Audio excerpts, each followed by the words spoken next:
दोस्तों, हमारी सांसों के पीछे बहुत से रहस्य छुपे होते हैं। रोजमर्रा की जिंदगी से लेकर अध्यात्म की चरम ऊंचाई तक हर कार्य में सांस बहुत महत्वपूर्ण भूमिका निभाती है। हमारी जिंदगी में ये सांसें सबसे महत्वपूर्ण है, पर हम लोग अपनी सांसों को भी नहीं समझते, क्योंकि सांस लेने के लिए हमें अपना दिमाग नहीं चलाना पड़ता। ये स्वतः ही चलती हैं। सांसें अपने आप चलती हैं, इसलिए हमारा ध्यान सांसों की तरफ नहीं जाता। अगर आप अपनी सांसों पर थोड़ा सा भी ध्यान देंगे तो आपको पता चलेगा कि आपकी सांसों में लगातार बदलाव हो रहा है। उस बदलाव के पीछे कई रहस्य छुपे हैं। हमारे वेदों में भी सांसों के विज्ञान के बारे में बताया गया है। यह सिद्धांत गुरुत्वाकर्षण के सिद्धांत जितना ही साइंटिफिक है। आपके किसी भी कार्य का परिणाम इस चीज पर निर्भर करता है कि उस समय आपकी सांसें किस प्रकार काम कर रही थी। जैसे क्रोध के समय आपकी सांसें बहुत तेज चलती हैं। सांसों को धीरे करके आप कभी क्रोध नहीं कर सकते। सांस ही वह साधन है, वह सीढ़ी है जिसके द्वारा आध्यात्मिक चरम पर जाया जाता है। और सांसों का महत्व हमारी रोजमर्रा की जिंदगी में भी है। सांस का सीधा संबंध हमारे मस्तिष्क से होता है। अपनी सांसों को बदलकर आप अपने विचार भी बदल सकते हैं। आपने अक्सर सुना होगा, हर कोई गिनी हुई सांसें इस दुनिया में लेकर आता है, लेकिन हम लोग बिना ध्यान दिए इन सांसों को खत्म करते रहते हैं। ज़्यादातर लोग तो पूरी सांसें लेते ही नहीं, छोटी छोटी सांसें लेते रहते हैं, यह पता होने के बावजूद कि सांसों के जरिए ही हमें ऑक्सीजन मिलती है। अक्सर लोग गहरी सांसें तभी लेते हैं जब उन्हें कोई डॉक्टर बोलता है। और आपने देखा होगा, सुबह पार्क में लोग गहरी सांस ले रहे होते हैं। सांसों से ही जीवन होता है। सांस की गति जितनी कम होगी उतना ही आपका जीवन लंबा होगा। एक खरगोश 1 मिनट में 38 बार सांस लेता है, उसकी आयु 8 साल की होती है। कुत्ता 28 सांसें लेता है, उसकी आयु 12 साल की होती है।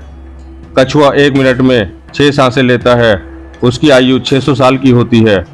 इसी तरह मनुष्य 1 मिनट में 13 सांसें लेता है, उसकी आयु 100 साल की होती है। अब डिपेंड यह करता है आप सांसों को किस तरह खर्च कर रहे हैं। बीमार होने पर हमारी सांसें तेज हो जाती हैं, इसलिए व्यायाम जरूरी होता है, पर एक सीमा में, जिससे शरीर स्वस्थ रहे। चीन में 165 साल के व्यक्ति ने बताया कि उनकी उम्र का राज सांस नाभि तक पूरी तरह लेना है और रीढ़ की हड्डी को सीधा रखना है। योग और प्राणायाम भी इसी तरफ इशारा करते हैं। जब हम सांस लेते हैं तो एक वक्त में हमारी एक नासिका अधिक खुली होती है, हम उसी से ज़्यादा सांस लेते हैं।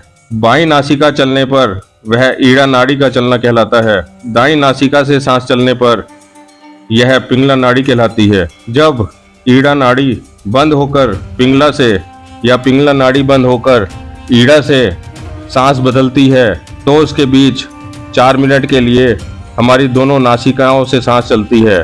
जब हमारी दोनों नासिकाओं से सांस आ जा रही होती है तो उसे सुषुम्ना नाड़ी से सांस चलना कहलाता है।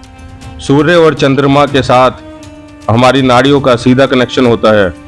सूर्य उदय से सूर्यास्त तक और चंद्रमा से उसके समाप्त होने तक एकदम फिक्स्ड टाइमिंग पर हमारी ईड़ा, पिंगला और सुषुम्ना नाड़ी में बदलाव होता है।